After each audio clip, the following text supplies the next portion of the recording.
விருதுநகர் மாவட்டம் திருசுழி அருகே விடத்துக்குளம் பகுதியில் இயற்கை விவசாய பண்ணையை பார்வையிட்ட மதுரை வேளாண் கல்லூரி மாணவிகள்.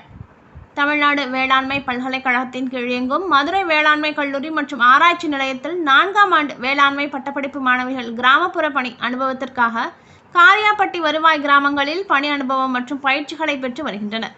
அதன் ஒரு பகுதியாக விருதுநகர் மாவட்டம் அருப்புக்கோட்டை நரிக்குடி சாலையில் விடதக்குளம் என்ற பகுதியில் திரு அமர்நாத் என்பவர் தனது தோட்டத்தில் அத்தி, டிராகன் ஃப்ரூட், கொய்யா உள்ளிட்ட பழங்களை பெருமளவில் சாகுபடி செய்து விற்பனை செய்து வருகிறார்.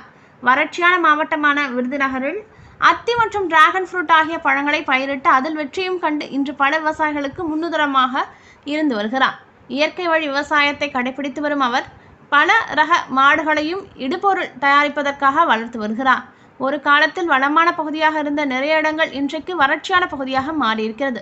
அந்த மாதிரி இடங்களில் குறைந்த தண்ணீர் வசதியுள்ள பயிர்களை சாகுபடி செய்வது மூலமாக மறுபடியும் வளமான பகுதியாக மாற்ற முடியும் என்று நம்புகிறோம்.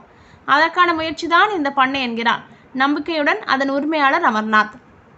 மதுரை வேளாண் கல்லூரி மாணவிகளான வித்யா, அன்பு பாரதி, தனசேகரி, கவிதா, நந்தினி, வர்ணிஷா ஆகியோர் திரு அமர்நாத் அவர்களின் அத்வைதா பண்ணையை நேரில் சென்று பார்வையிட்டு பயிற்சியில் ஈடுபட்டனர்.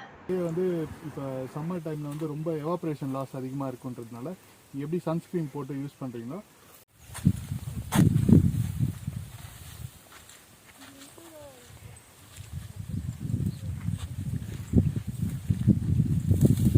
இந்த மாதிரி வரும். இது வந்து இன்னும் காய் பெருக்கணும். இந்த ஃபுல்லாக பச்சையாக இருக்குது.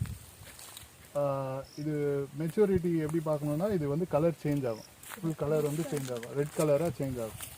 சேஞ்ச் ஆச்சுன்னா உங்களுக்கு வந்து பண்ணதுக்கு அப்புறமா வந்து இது வந்து இது ஃப்ரூட் வந்து மெச்சூர் ஆகாது.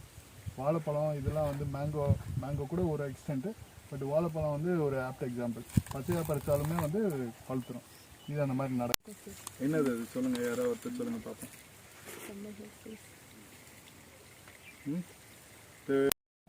ஸோ இதெல்லாம் கூட இனிஷியேட் ஆக ஆரம்பிச்சிடும். இன்னொரு 15-20 days. அதுக்கப்புறமா வந்து வெஜிடேட்டிவ் க்ரோத் மேலே வந்து க்ரோத் வராங்க.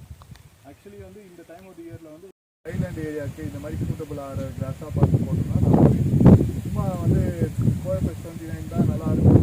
அதுவும் போட்டிருக்கோம், அதுவும் நல்லா தான் வருது.